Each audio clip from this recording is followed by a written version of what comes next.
नमस्कार, मैं विनय कुमार।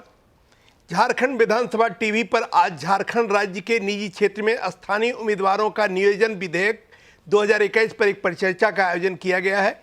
इस परिचर्चा में झारखंड के पूर्व मंत्री और विधायक प्रदीप यादव तथा भाकपा माले के विधायक विनोद कुमार सिंह भाग ले रहे हैं।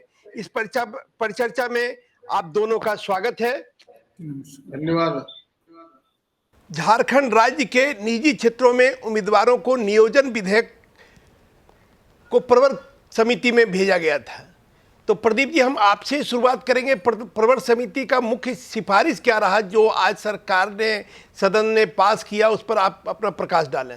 देखिए, आप तो विधायी कार्यों से हमें लगता है लंबे समय से जुड़े हुए हैं।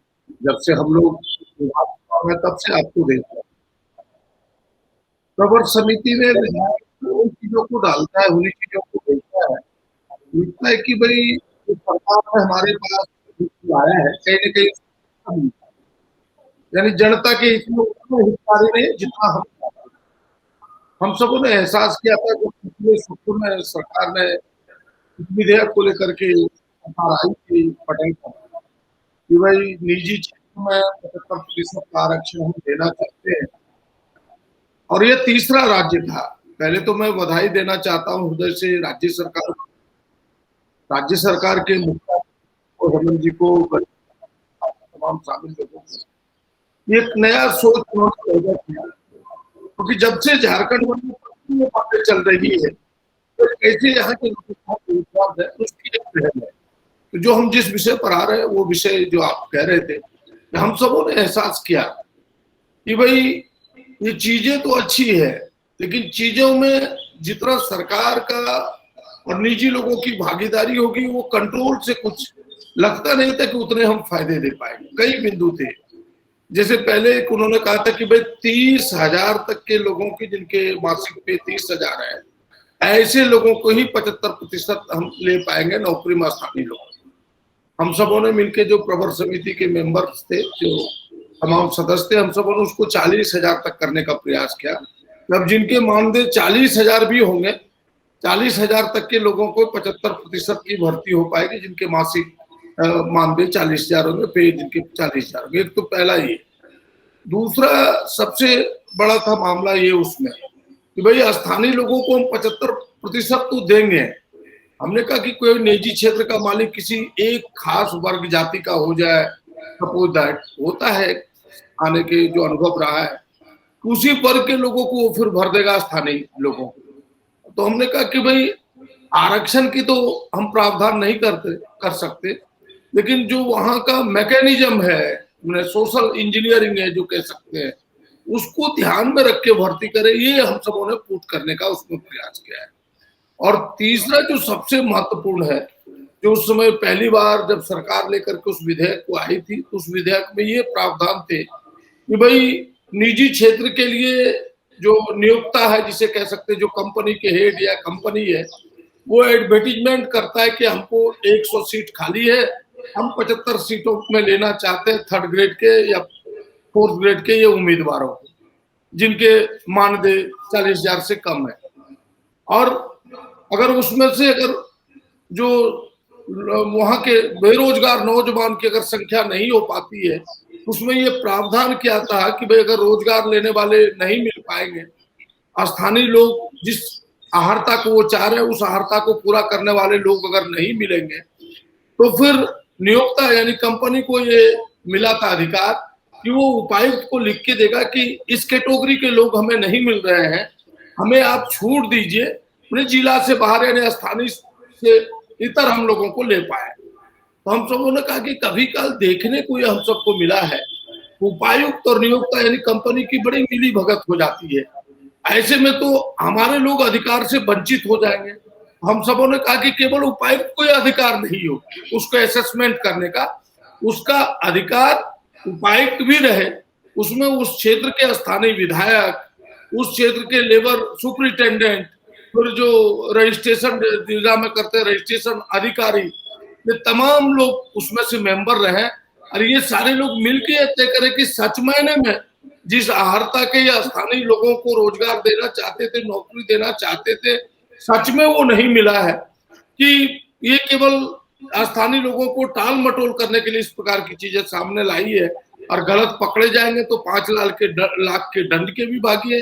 ये तमाम चीज जो बेहतर हो सकता है वो इस प्रवर समिति ने करने का प्रयास किया है, और सरकार ने बड़ी सहजता से, मैं तो इस विभाग के मंत्री भोक्ता जी को हृदय से धन्यवाद देना चाहता हूं कि बड़ी सहजता से प्रवर समिति, माननीय विनोद जी भी बड़ी प्रखर लीडर है, एक एक चीजों को बड़ी बारीकी से देखते, इन्होंने भी बड़ी मेहनत की है, हम सबों ने मिलकर के, और एक एक चीज, कई छोटी चीजें हैं, विनोद जी भी आपको बताएंगे उसमें कि कई छोटी चीजें, कई बड़ी चीजें, एक एक चीजों को ठोंक बजा करके हम सबों ने उसमें पुट करने का प्रयास किया है। और मुझे विश्वास है कि ये, अगर हम जिस प्रकार से आज एक्ट का रूप लिया है, जब इसका नोटिफिकेशन होगा राज्यपाल महोदय के बाद, जब इसका नोटिफिकेशन होगा, हमें लगता है कि स्थानीय लोगों के रोजगार देने की दिशा में एक नई शुरुआत होगी, यानी कह सकते हैं झारखंड में एक नई क्रांति आएगी स्थानीय लोगों को रोजगार दिलाने। प्रदीप जी, फिर हम आपके पास आते हैं, लेकिन विनोद जी, तो आप इसको किस रूप में देखते हैं? तमाम प्रवर समिति के सदस्यों ने जो भी सुझाव दिए, उस सुझाव को इसमें माना गया, और उस समय जो भी उपाय, और उसमें जो पॉइंट उन्होंने बताया बिल्कुल, कि कई चीजों को जोड़ा गया, न सिर्फ 40,000 रुपया भी, और वो 40,000 स्थिर नहीं है, वो आने वाले समय में जो महंगाई और जो न्यूनतम मजदूरी दर सूचकांक है उस अनुसार वो बढ़ेगा। अगर राशि इससे और अधिक परिवर्तित होती है तो उस अनुसार उस समीक्षा की जाएगी, ये तो न्यूनतम है।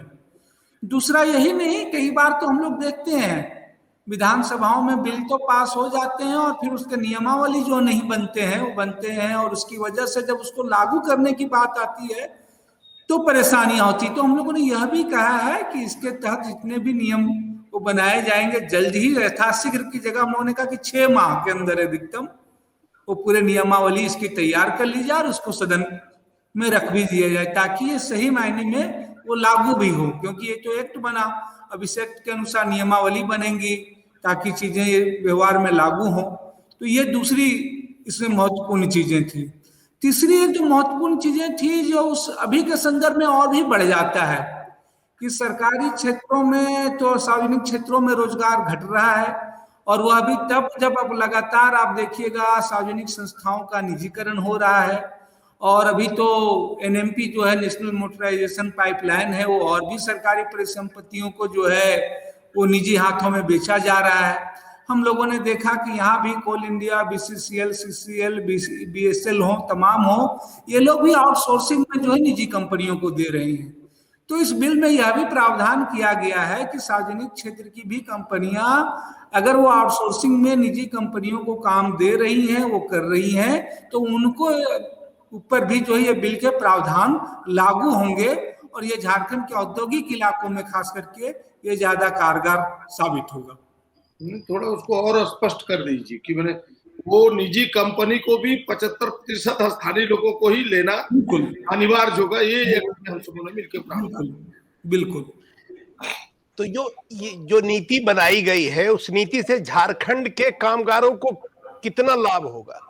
देखिए, अच्छा प्रदीप जी, देखिए, आप कह सकते हैं कि अब तक तो यह नीति लागू नहीं था, और खास करके जिस विषय को अंतिम में छोड़ा है विनोद जी ने, एक बहुत बड़ा सेक्टर है। अभी देखिए यहाँ सीसीएल है, ईसीएल है, बीसीएल है, आज सारे लोग आउटसोर्सिंग से काम कर रहे हैं, और अगर उस आउटसोर्सिंग को थोड़ा सा चीर फाड़ कीजिएगा, उसकी शिनाख्त कीजिएगा, तो 100 में से 90 लोग आपको बाहर का दिखेंगे। तो जैसे ही ये एक्ट लागू होगा, हमें लगता है कि बड़ी मात्रा में, बड़ी संख्या में यहाँ के नौजवान जो बाहर जा रहे हैं आज काम के लिए, उनके हाथ में काम आने की संभावना बढ़ेगी। एक तो ये, दूसरी कि आपने देखा होगा कि जो अभी कंपनियां हैं जो लगी हुई है सुरक्षा गार्ड में, खास करके आप देखिए सरकारी, अभी रिम्स आप चले जाए, कहीं दूर जाने की आवश्यकता नहीं है, एक बड़ी संख्या है। लेकिन अगर आप गांव पूछे, नाम पूछे, ग्राम पूछे, तो सारे लोग उन्हें आउटसाइडर है, आउट ऑफ दी झारखंड है, वो झारखंड से बाहर के हैं। तो आप एक एक जगहों का अनुमान कीजिएगा। अभी जो कंप्यूटराइज हुआ है सारी चीज, कंप्यूटर ऑपरेटर के रूप में जो एजेंसी बहाल कर रही है, वो सारे लोग सरकारी महकमे में भी अधिकांश बाहर के लोगों को पैसे लेकर के, दे करके तरह तरह के लोगों को घुसेड़ रहा है, अपनी यहाँ बहाली कर रहा है। तो इन तमाम चीजों में यह कानून रोकेगा, यह एक्ट रोकेगा। और खास करके मैं कह सकता हूँ, शुरुआती दौर में भी कहा कि ये सरकार का प्रयास बेहतर प्रयास है। और ये तीसरा राज्य है, पहला हरियाणा था और एक कोई राज्य है, यह तीसरा राज्य। कर्नाटक में भी शायद निजी क्षेत्रों में, नहीं, आंध्रा आंध्रा आंध्रा, हरियाणा और आंध्रा था, यह तीसरा राज्य बना है। और हमें लगता है कि आमूलचूल परिवर्तन होगा और एक बड़े नौजवान का जो फौज है, जो अपने आप को बाहर जाने के लिए मजबूर होना पड़ता था, उन सारे लोगों को हमें लगता है कि यहाँ अवसर मिल पाएगा। एक बड़ी परिवर्तन की संभावना है। विनोद जी, इतना महत्वपूर्ण विधेयक आज पारित हुआ सदन में, लेकिन जिस तरह का शोर शराबा, हंगामा और जिस तरह का डिस्कशन नहीं हुआ, तो इससे इसको किस रूप में आप देखते हैं? क्योंकि हम लोगों को भी पत्रकार दीर्घा से कई चीजें सुनाई नहीं पड़ती थी, जिसके कारण हम लोगों को भी कठिनाई होती थी। तो इतने महत्वपूर्ण चीजों पर तो डिस्कशन होना चाहिए था सदन के अंदर, तो कोई सदन के अंदर डिस्कशन नहीं हुआ और 3 विधेयक आज पारित हो गए। बिल्कुल, मैं इसमें एक बात और जोड़ना चाहूंगा इस बिल के एक बहुत उदाहरण से, कि अभी पिछले माह की बात है, अगस्त माह में आपके बाघमारा में बीसीसीएल में एक आंदोलन चल रहा था मजदूरों में। मैं खुद उससे जुड़ा हूं, उसकी रिपोर्टिंग ले रहा था कि वहां बीसीसीएल ने एक कंपनी को जो है आउटसोर्सिंग के लिए दे दिया कोयले का। अब वो कंपनी उड़ीसा से पूरे मजदूर यहाँ पे ले आई और उन लोग वहां पे काम कर रहे थे, लोकल मजदूरी है। वहां लगातार आंदोलन चल रहा, लोग धरने में बैठे थे और ये लोग मांग कर रहे थे कि कम से कम 30% लोगों को जो है स्थानीय लोगों को रखिए। मांग थी, आप सोचिए कि कम से कम 30, वो 30 भी नहीं रख रहा था। ये लोग धरना दिए, प्रदर्शन दिए, उल्टा कंपनी और वार्ता हुई बीसीसीएल के बीच, जो है एक मुकदमा भी हो गया, उनके ऊपर 144 भी लग गया, सब कुछ हो गया और वो 20% से आगे नहीं बढ़ रहे थे। तो जाहिर सी बात है, ये बिल अगर आएगा तो जो आंदोलन कर रहे लोग हैं, मजदूरों की सब वगैरह में सवालों पे जमीन पे लड़ रहे होंगे, उनके लिए अतिरिक्त हथियार होगा कि इन चीजों को जो वो लागू कर पाए, इन चीजों के लिए वो बाध्यकारी होगा। विनोद जी, हम लोगों को एक बात और स्पष्ट करना चाहिए कि जो निजी कंपनी केवल निजी कंपनी तक ही नहीं है, जो 10 लोगों को भी काम करा रहे हैं, 10 लोगों से ऊपर भी मजदूर है, वहां भी ये एक्ट लागू होगा। ये आम जनों की संख्या के ऊपर कई लोगों से ही उन्होंने कहा। आगे बताइए प्रदीप जी, पहले से जो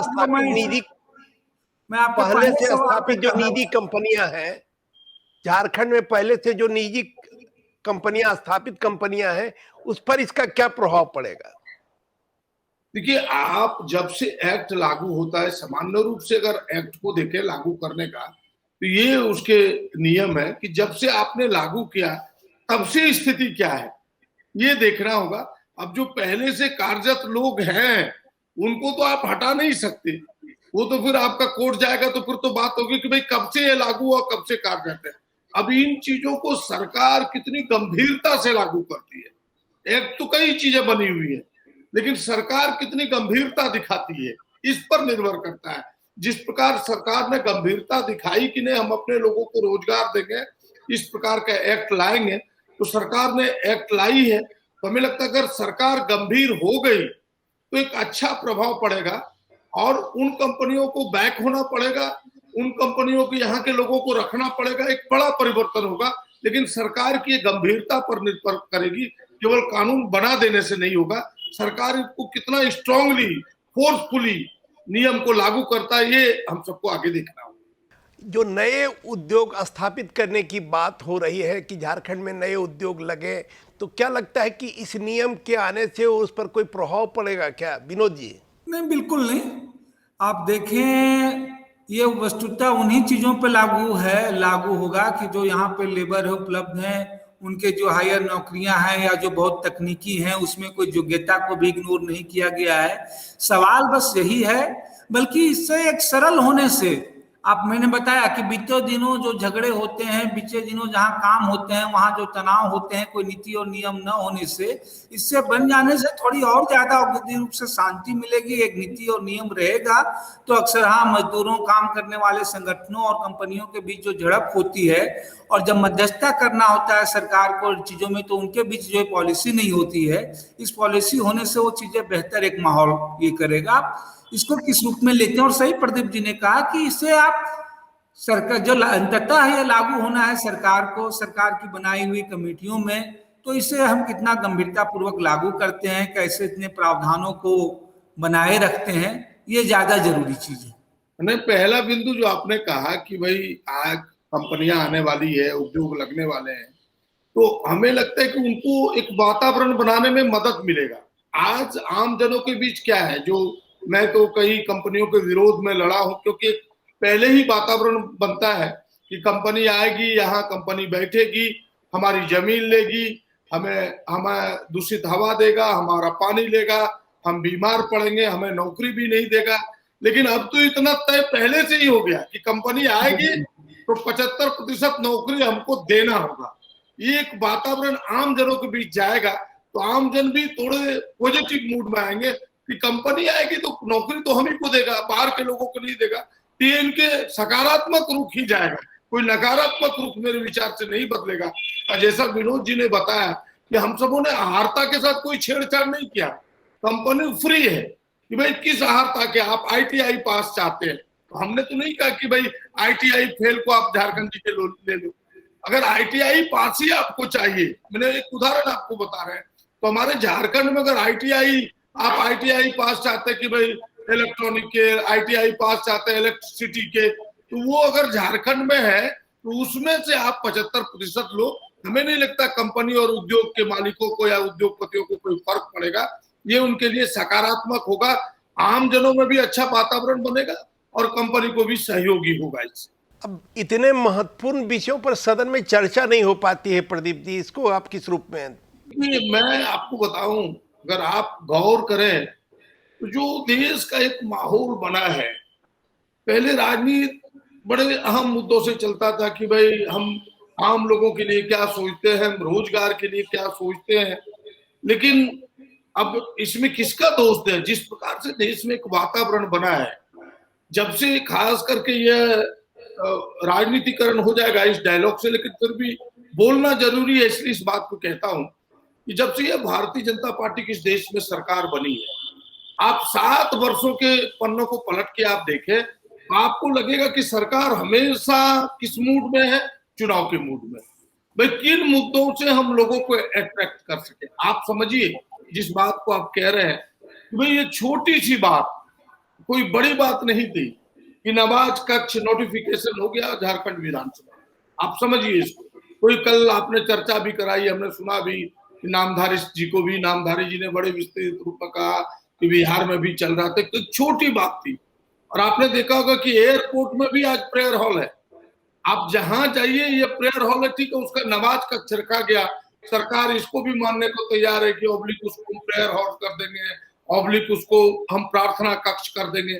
छोटी सी बात थी, इस बात को लेकर इतना हो हंगामा करना, इस प्रकार की चीजों को सामने लाना, जब उनको लगा कि केवल यह मुद्दा मेरा डाइल्यूट होगा, उन्होंने कह दिया कि भाई नियोजन नीति क्या है, गलत है। हम कह रहे हैं कि भाई खुद आज मुख्यमंत्री जी ने कहा कि ये मेरा पहला कदम है, हम चाहते हैं कि झारखंडी लोगों को अधिक से अधिक यहाँ नियुक्ति दें, उसके लिए हमने एक प्रयास किया है कि भाई यहाँ से पास होना जरूरी होगा। ठीक है, उसमें कुछ कमी है, ये मेरा पहला कदम है, आगे जिन बातों की ओर माननीय सदस्य या राज्य की जनता हमें इंगित कर रहे हैं उस दिशा में भी पहल होगा। तो इन चीजों को जितने डायलॉग से, जितने विचारों से प्रतिपक्ष भी दबाव बना सकता था सरकार पर, हमें लगता है कि यह जो उनका रोल रहा प्रतिपक्ष का नहीं रहा। हम तो विनोद जी को बधाई देते हैं कि सरकार में साथ रहते हुए, आपने भी विधानसभा को देखा होगा कि सरकार में साथ रहते हुए कटौती प्रस्ताव विनोद जी लाते हैं, जबकि ये सरकार में साथ है लेकिन फिर भी कोई मैंने गलत चीज नहीं है, ये लाते हैं कटौती प्रस्ताव, फिर वापस भी लेते हैं। आप समझिए, आपको तो 25-30 साल का विधायी कार्य का अनुभव है, आप बैठे हैं कि आप बिहार को तो आपने देखा है, यहाँ देखा है कि कटौती प्रस्ताव प्रतिपक्ष का एक सबसे मजबूत हथियार है, जिस हथियार के बल पर आप नकेल पहना सकते हैं बात के माध्यम से सत्ता पक्ष को। आज तक प्रतिपक्ष कटौती प्रस्ताव तक नहीं लाया। गिरना तो स्वाभाविक है, क्योंकि सत्ता पक्ष के बहुमत है तो गिरेगा ही। दरअसल प्रदीप जी, विनोद जी ही उसकी भूमिका का निर्वाह कर रहे हैं। प्रदीप जी को मैं स्पष्ट कर दूं, और जानते हैं आप कि हमारा पक्ष जनता का फरमानी किसी और को करना है, अगर प्लॉट खाली है तो कोई कर दिया, उससे क्या होगा, लेकिन करना तो आपको है भाई। जिम्मेवारी आपके कंधों पर है। आप कहीं न कहीं अपना कंधा झुका रहे हैं, अपने मुंह को छिपा रहे हैं। इसीलिए आपने जिस विषय को छेड़ा, इसलिए हमने कहा कि कितने विषय हैं झारखंड में भाई। आज सरकार के सामने विषय लाना था कि किस प्रकार से, देखिए कितने दिन की बहाली पुलिस की हुई है, हाई स्कूल की शिक्षकों की बहालियां रुकी हुई है, जिन कर्मचारी चयन परीक्षा लिया है, पंचायत सेवक, अन्य चीजों का, उनके रिजल्ट बाकी है। इन चीजों को लेकर के सरकार पर दबाव बनाना चाहिए था प्रतिपक्ष को, वहां चुप गए, आपने कुछ नहीं किया। अभी बहालियों का दौर प्रारंभ होने वाला है, कायदे से जो होता है, लोकतांत्रिक प्रक्रिया से जो होता है, उन चीजों को सामने लाना चाहिए था, ये चुप गए। प्रदीप जी, हम जरा विनोद जी से पूछते कि जो ये नियोजन नीति, उससे पलायन कितना रुकेगा, क्योंकि पलायन झारखंड की सबसे बड़ी समस्या है। क्योंकि अब 75% तो यहाँ के लोगों को रोजगार मिलेगा निजी क्षेत्रों में, और मुख्यमंत्री हेमंत सोरेन की एक बहुत बड़ी पहल है, तो इस पहल के कारण नियोजन नीति का कितना असर पड़ेगा पलायन? पहली बात बता दूं, मैं प्रदीप जी की बात है कि हमारा पक्ष जनता का पक्ष है, और एक जनप्रतिनिधि होने के नाते सरकार कोई भी हो, वो चाहे कटौती हो, चाहे प्रश्न करना हो, चाहे बाकी चीजें हो, सरकार से पूछता हूं और पूछते रहना चाहिए ही। रही बात पलायन की बात, तो देखिए मसला अभी भी सबसे बड़ी चीज है। हम लोग सारी चीजें कवायद अब कर रहे हैं, अलग अलग ग्रुप, अलग अलग समूहों में। वो जो सीमित संसाधन है, वो जो सीमित रोजगार है, उसमें ही ये सारी चीजें हो रही है। वो चाहे हम रिजर्वेशन की बात कर रहे हैं, जैसे आज भी एक अच्छी बात ही हुई, जातीय जनगणना हो, पिछड़ों का आरक्षण जो है वो बढ़ना चाहिए, वह भी पॉजिटिव चीज है। लेकिन ये सारी चीजें जो सीमित संसाधन है, उस पे ही सारी चीजें बात हो रही है। संसाधन और बढ़े, इस पे कोई जोर नहीं है, और वो रोजगार तो नहीं सृजित हो रहे हैं। बल्कि अगर हम कहें तो पलायन तो जो है नहीं लग रहा है कि उससे कोई रुक जाएगा या पलायन की समस्या कम हो जाएगी। आज की स्थिति में तो पलायन सच्चाई है, और बल्कि तमाम वो कुछ एक औद्योगिक जिले से तो यही एक बेहतर होगा कि जहां पर नई कंपनियां लग रही हैं, या जो हमारे औद्योगिक कुछ जिले हैं कामकाज में, वहां लोगों को सुविधा मिलेगी, थोड़ा उन्हें अधिकार मिलेगा, जो टकराव होते हैं वो खत्म हो, निश्चित रूप से कुछ रोजगार बढ़ेंगे। लेकिन जिस बड़े पैमाने पे पलायन है, और हमारी ग्रामीण अर्थव्यवस्था प्रवासी मजदूरों से ही चल रही है, आज की स्थिति में सच्चाई यही है, भले ही कल की तुलना हो। तो इस स्थिति में हमको प्रवासी मजदूरों के लिए, चाहे वो अंतर्राज्यीय हों, अंतर्राष्ट्रीय हों, उनकी सुविधा, उनके मापदंड, उनके साथ वहाँ जो चीजें वो मजबूत करना होगा। इससे हम रोक पाएंगे वो चीज नहीं, उसके लिए हमको और रोजगार सृजित हो, और सारे उद्योग धंधे आए। हमारे पास जो संसाधन पहले से हैं उनका हम बेहतर उपयोग करें। नए जगहों पे जो आप हों, बोकारो हो, HEC हो, कोल इंडिया है, इनके पास पहले से ही है। नए भूमि अधिग्रहित करने के बजाय ये दें। मैं जरूर रोजगार बढ़ेंगे, लोगों को अधिकार मिलेंगे, लेकिन इससे कोई पलायन रुक जाएगा। लेकिन पलायन की समस्या जितने विकराल है, जितने प्रवासी मजदूरों पर निर्भरता जितनी ज्यादा बढ़ गई है, उसमें ये प्रयास भी इस दिशा में कोशिश जरूर है, लेकिन उसको रोक देगी या खत्म कर देगी, वो समस्या खत्म हो जाएगी, ये सोचना अभी जल्दीबाजी होगी, और ये संभव भी अभी नहीं है।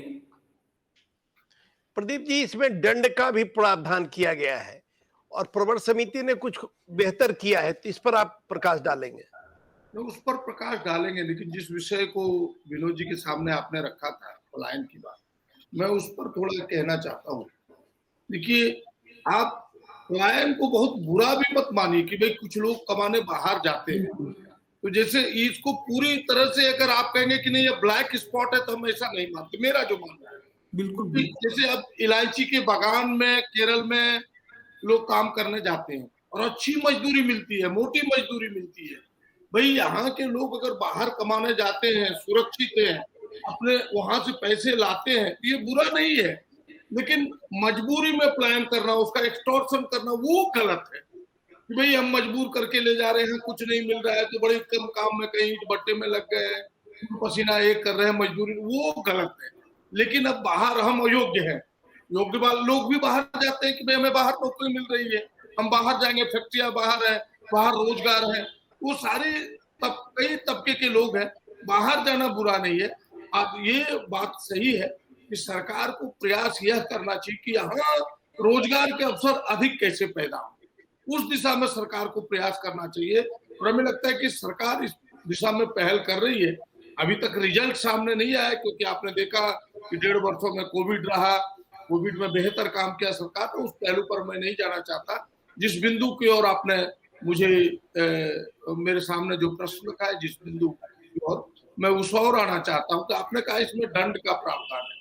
दंड का प्रावधान है कि भाई कोई नियोक्ता अगर गलती करती है, पहले देखिए वो हमने भी छोड़ दिया और विनोद जी ने भी छोड़ दिया, हमें लगा कि विनोद जी उसको बोलेंगे कि पहले ये था कि केवल नियोक्ता को ही नहीं, आवेदनकर्ता को भी फाइन करने का अधिकार था, इसलिए एक्ट में लाया था।